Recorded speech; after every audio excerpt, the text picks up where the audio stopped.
Welcome to the Dare to Begin Small and Mighty podcast, episode number 57. Amy here, joining you from the comfort of my office. Today, we're going to be talking about responsibility. It's a good one, guys, so let's get right on into it. I spent years building my interior design business, trying to do all the things. The marketing, the networking, the free content, spending thousands of dollars on training and education, only to see minimal growth. After years of frustration, I finally started to ask, what am I missing? I had the systems in place for powerful growth. I had amazing clients. I had determination, drive, and commitment to spare. And yet, I wasn't seeing the success I desired. What if business is not about the doing? What if building a powerful business requires both powerful systems and something else, something deeper? I'm Amy Van Meel, and I'm on a journey to discover that something else. If you are ready to build a powerful business and do it knowing that your success is inevitable, join me as I share both the powerful systems I know work and my lessons and revelations as I discover that something deeper. Welcome, Changemaker, to the Dare to Begin Small and Mighty podcast. Well, hey there, Changemaker. Thanks for joining me in the podcast today. It's Amy here, back in my delicious and cozy and much quieter office versus sitting in the parking lot like I was with you guys last week. If you tuned into last week's episode, thank you so much for joining me. It's always fun when I'm out traveling and I'm trying to figure out how to make it all work. So I appreciate that you listened in and hung out with me while I was in the parking lot. So this week I'm back in the office. Now this week is it's Monday, March 16th. When you're hearing this, it'll be March 17th. So happy St. Patrick's Day if you're listening to this on Tuesday. And there has been a lot of things happening in the world the last few weeks, this past week, and I'm sure this week in particular, there's lots going on. So I trust that you and your loved ones, your friends, your family, your partner, your pets are taking good care of each other. That's all I want to say about that. There's enough happening in the world today. If you're feeling a lot of fear right now, actually, I was listening to a great podcast this morning. I listened to James Wedmore's podcast, the Mind Your Business podcast. His most recent episode that just came out this morning, I think, actually on Monday, so Monday the 16th, is about transmuting fear. So he addresses the issue that's happening in the world today and how we can be mindful of it, definitely take precautions like, they've talked about, but not get drawn down into the fear and the panic. So definitely recommend having a listen. And that's all I'm going to say about that, because today I want to talk about something different. Today I want to talk about the idea of taking responsibility. Now, I've talked about taking responsibility before. I mentioned it in many, many episodes, that it's important that we take 100% responsibility for our lives, that it's one of the hardest and most frustrating things that we can do because, like I mentioned a few episodes ago, the first time that I heard a coach basically say to me that everything that is in my life exists because I have created it to be so, I wanted to punch him in the face. And then I'm like, why would have I created all of these things in my life? So that's related to our part in the creation process. But what came out of that was recognizing that I have a responsibility for my life, and that in order to affect the change that I'd like to see in my life, in order to move in the direction that I'd like to go, I need to take responsibility for all avenues of my life. Now, the reason that I'm bringing this up again today is twofold. So first of all, I had a phenomenal coaching session last week with my coach, and I was quite excited about the session going in because I felt like we were going to do some big, big, big work. I was really excited about it. I was ready for it. I was like, let's do this. And throughout our session was good. It was like, but it wasn't very good. No, I'm not saying that at all. But what was interesting is that in the session, one of the things that we discussed was some of my experiences having gone back to visit my family in Manitoba. If you are like me, where you grew up in one environment, but you've moved away and you're now in another environment, there can be certain points of friction at times when you go back to the original environment. So let me try to be a bit more clear and eloquent about that. When I am in Manitoba, I very rarely stay there for more than a couple of days, and that's for a few reasons, but the primary of which being that it's a struggle for me to keep my energy up, and I find that it's a very strong invitation to regress back. So, the more that I've been doing the work on myself, the more that I've been able to maintain my energy, maintain my mindset, keep myself centered, keep myself focused on where I've been going and growing, and not get sucked back into that. The other part of it is, of course, that it takes a phenomenal amount of time. If I drive out, it's a 14-hour drive. If I'm flying out, it's only a couple of hours, but I still have to offset the cost and the time and everything else. It's not like, my guy's parents, we can just drive up for a weekend and go hang out with them. That's a little bit different. So there's a few reasons that I limit how often I go back to Manitoba, but here's what was so interesting, because when I was there 2 weeks ago, I guess, I keep wanting to say last week, but it's actually a couple weeks ago. Time is moving fast, y'all. Like, I can't believe we're in the middle of March already. It's going crazy. So when I was back a couple weeks ago, I was there for an entire week.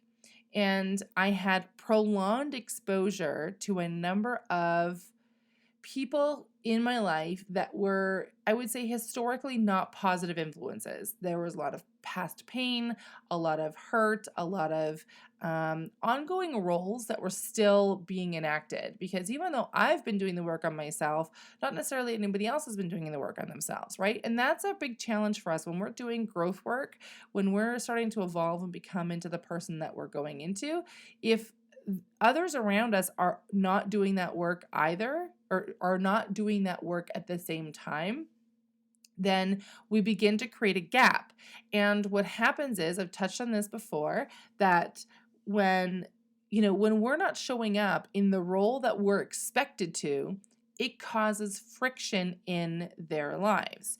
They're expecting you to show up as, the younger sister, or the daughter that was always problematic, or the son that just, could never keep his hands to himself, or whatever it is, that they're expecting you to show up in this way, because that's the role that you've always played. And so when you start to change the rules, when you start to come at it and say, that's not how I'm going to play this game. I actually have been working on myself, and I want to, hold myself to this higher standard, and I'm actually going to come at this in a different way. It causes friction.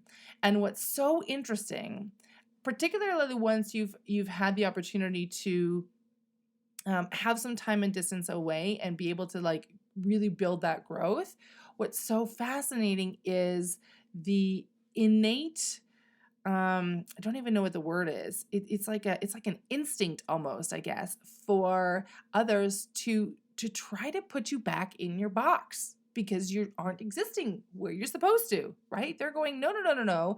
This person that you're showing up as does not compute. It does not fit into my view of who you are and the way that we interact together. So this doesn't work. And so what was so fascinating about my time in Manitoba was beginning to really see, because I was there for such a long time, to really see how the family, friends around me are living out of their wounds. They're living out of their past. They're living out of their stories. And because I no longer fit, it's a struggle for them. And so they are saying things and taking actions that are, in truth, they probably have no idea that this is what they're doing, but what they're trying to do is to goad me back into being the person that I was when they knew me before. Because this new person, they don't know, right? It doesn't make any sense. How do I handle this new person? It's a change. We don't like change, right? So that was something interesting. But when I was relating some of my experiences and some of my revelations with my coach, she actually brought me back and said, Amy, you need to really take responsibility for your part in all of this. And it took me a second. I'm like, what do you mean take responsibility? Like, what do I need to take responsibility for if they're being, if they're trying to pull guilt on me, for example. And basically what she said, because as much as I was holding my vibration higher, as much as I've done the work clearing guilt, that's not really a trigger for me any longer. And it was quite fascinating to see how often certain people tried to bring it in over and over and over again during my time there. It was really quite interesting, I have to say. But what she had said was, I obviously have not cleared it all the way. I haven't cleared these hurts and these whatevers all the way, because if I had, I wouldn't be attracting it in any way. The fact that it's still showing up means that I'm still getting something out of it. I like how my coach puts it. She's like, what are you getting out of this? And I'm always confused by that at first. I'm like, I have no idea. What would possibly be a benefit to me? And now I want to, without getting deep into the coaching, because definitely like a coach can help you dig into this a lot, but without getting too deep into it, our identities are a certain way. We look at the world and we interact with the world and we cause certain things to happen in order to reinforce who our identity is. So, for example, let's use money, because I've been talking about money a little bit the last few months and how I've been healing my relationship with money. I have a specific relationship with money, and that relationship has caused money and energies and frequencies around how I see and experience and interact with money in a certain way. It is not the same for other people. I look at my sister-in-law, who's very, very successful. Her business does very well. She can have just about anything that she wants, and it both baffles me and is also very interesting to observe. Obviously, her relationship with money is totally different. So she has a whole different way of calling it into her life, right? Neither one is good nor bad. It's just that those are our experiences. I see at moments that she operates out of her wounds and out of her stories in other avenues of her life, which I know that are easier for me. So it's really interesting when you can observe someone who's almost in a way opposite of you in something that you're wanting to achieve, but also kind of see some of the other ins and outs in their lives. So when we're taking responsibility, so the first level of taking responsibility is to obviously take responsibility for the fact that you are a co-creator in your life. You and the universe or the source or the God or whoever you want to talk about it, you are creating your life together. And as much as, so what is the knee-jerk instinct is that if your life is not what you want it, then the first thing that you want to say is, no, Amy, I am not creating this. I did not want to have this event happen. I had nothing to do with this situation occurring in my life. How dare you tell me that this is my responsibility? Well, you can punch me if you want to. You can send me hate mail if you want to. But the truth is, at the end of the day, we are 100% responsible for what shows up in our life. Does that mean that we can control events? It does not. If the earth opened up in my front street right now and the house just disappeared, that is not an event that I can control. I can neither will it to happen, nor can I stop it from happening. However, the way that I interact with that event, how I think about, feel about, move forward from that event, that is 100% of my control. So I know people have talked about, where there's maybe a death in the family, or huge events like 9/11 is a huge event. What's happening in the world right now, another big event. That's an event that's happening. Our responsibility and how we take 100% responsibility is how we think, feel, and act about that event. How do we interact with that in our lives? Like, what does the story become? So the story could become, for example, just with the situation we have right now, the world is really in trouble. Look at all the bad things that are happening. No wonder I'm not feeling well, doing well in my business. I'm afraid for my job, whatever. Or the story could become, okay, maybe this is a wake-up call. Maybe, let's see how the world responds. How can I help others during this whole situation going on? What's my responsibility in this current standpoint, right? Like, what do I need to do? What do I need to do to take care of myself? What do I need to do to protect others around me? All of it. So it's the responsibility is 100% on our shoulders when it comes to interpreting an event. I think that was the word I was looking for before. So that part is like level one of taking responsibility. When I was chatting with my coach last week and she was talking about how I hadn't taken responsibility yet and I hadn't really fully owned these other parts, that's a whole deeper level of responsibility because obviously I'm like, oh my goodness, I am not, or I have not yet really fully owned and healed that particular energy in my life because it's obviously showing up. Even though, guilt is not I like to say guilt is not a language that I understand anymore. It's not a currency that I operate by. So even though that's not a case in my life, obviously there's still on some level, I'm still feeling it or interacting with it because I'm still calling the opportunity and the invitation in. If I'm no longer calling that opportunity and invitation in, and this will be quite fascinating for me, I'm quite interested to see how this will change.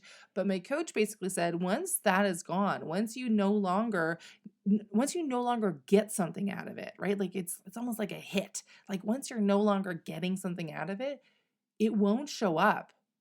No matter what those people think, believe, act, say, do, it just won't show up, which is quite fascinating to me. So I'm curious to see how that's going to go. So I mentioned there was two reasons that I want to talk about taking responsibility.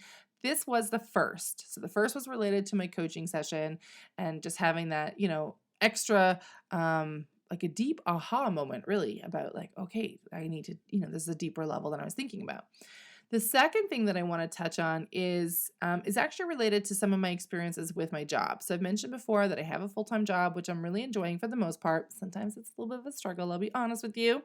But what is so fascinating is how I get to interact with people. And everybody that I interact with is an entrepreneur or an aspiring entrepreneur. Goodness gracious, an aspiring entrepreneur.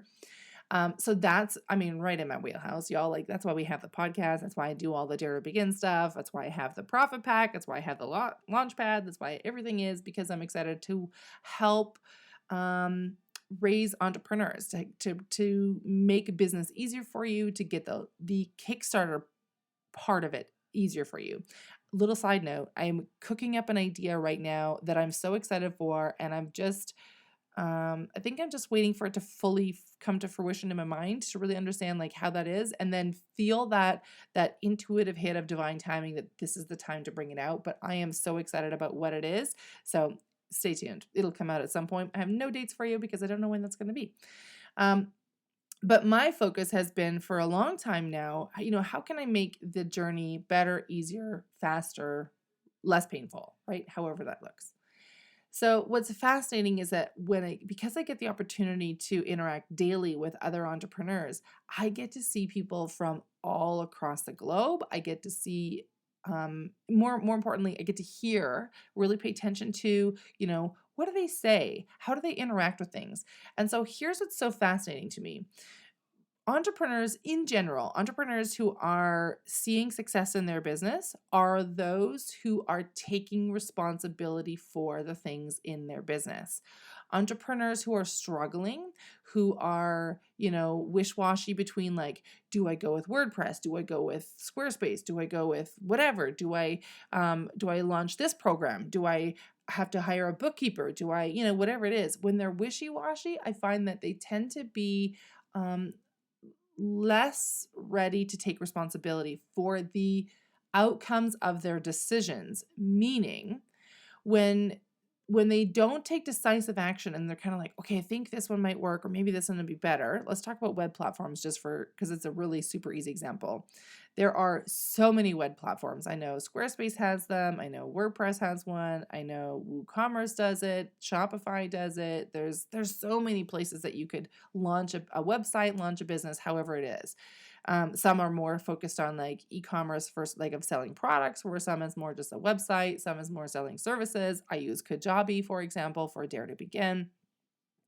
There's a lot of different options that go around that. When you're building a site, there's a lot of things you need to consider, right? You need your domain name. You need to get however you're paying for your subscription, all those kinds of things.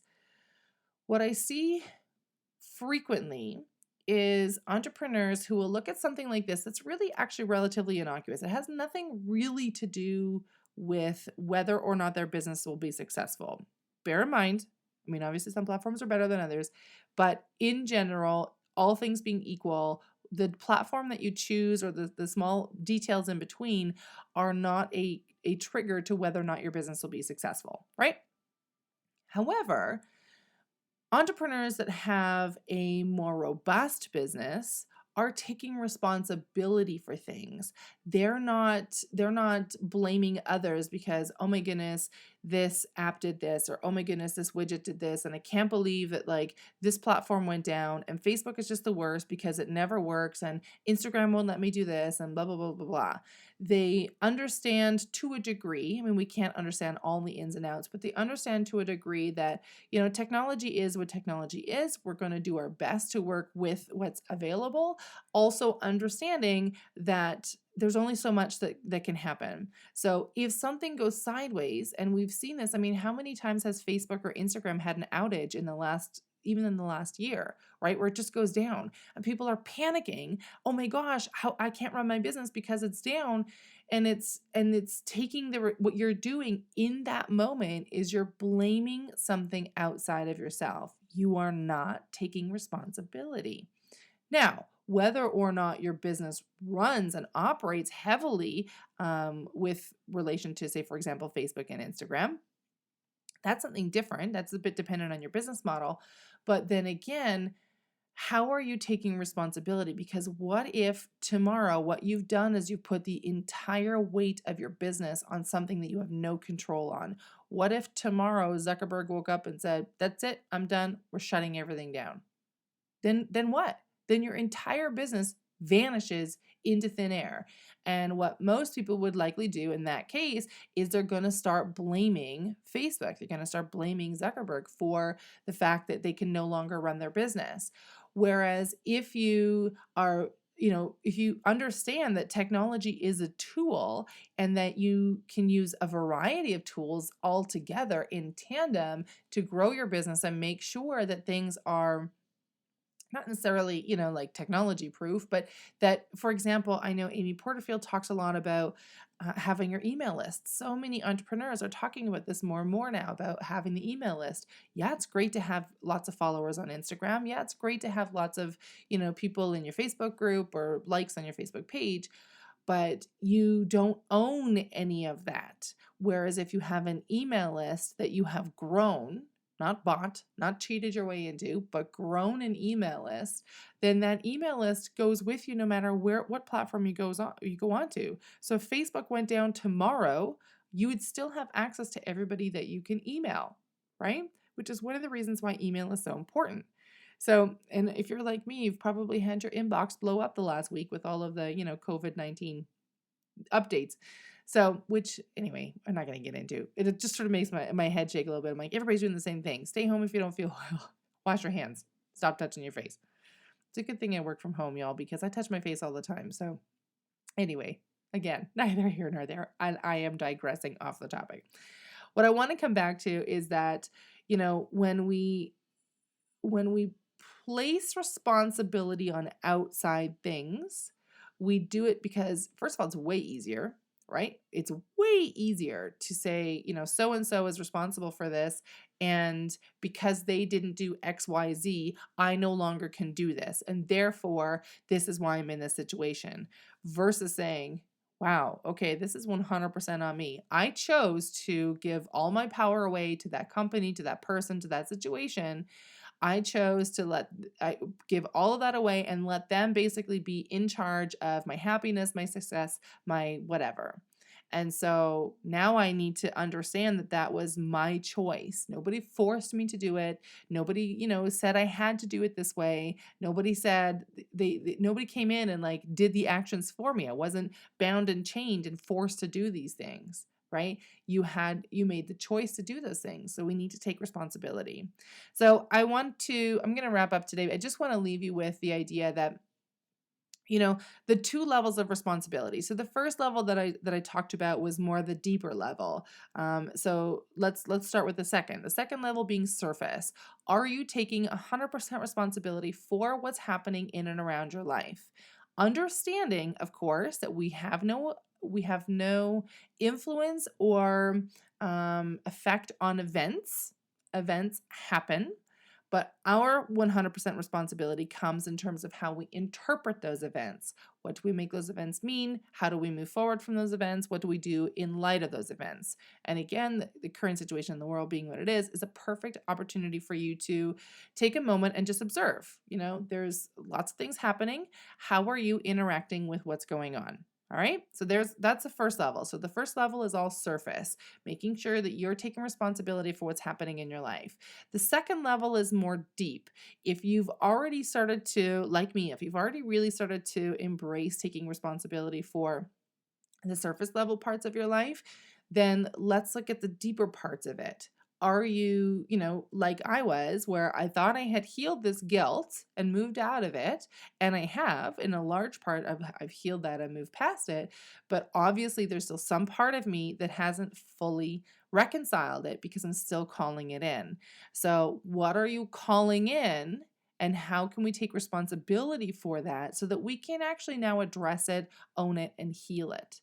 Because once we can do that, then we can move past it, right? Then all of a sudden, we no longer get something out of it. We don't need that hit of whatever it is. We don't need to have that anymore come in because we've healed it. We've moved beyond it. So I would encourage you to, take some time this week and just observe your life and, take good care of yourselves, wash your hands, wash your face, do all the regular things that you're supposed to make sure you're healthy, get lots of rest. And I just wish you all the best. Thank you so much for joining me in the podcast this week. If you would like to touch base, you are more than welcome to reach out to me on Instagram. You can find me at IDareToBegin. DM me. I'm more than happy to hear from you. If you have specific questions that you would love for me to cover on the podcast, I would love for you either DM me on Instagram, as I said, at IDareToBegin, or send me an email. Just email amy@daretobegin.net. I'd be more than happy to hear from you, and perhaps we can, put that on a future episode. I wish you a phenomenal rest of the day. Thank you so much for joining me. Are you tired of figuring it out all on your own? Of sitting in overwhelm, knowing that you're not moving forward, but having no idea where or how to start? Are you ready to learn effective, profit-supporting strategies for your business so that you can finally earn the money you desire and step into the freedom that you're working so hard to create? If so, I invite you to join me inside the Launchpad. You'll get instant access to free training designed to meet you where you are right now and propel you forward toward the dream that you hold in your mind. It's time to make a powerful move toward your future. Time to step up and serve the people who desperately need your help. Let's not keep them waiting any longer. Today is the day. Join the Launchpad now. Just go to daretobegin.net/the Launchpad and sign up. Your success is inevitable. Now let's launch it.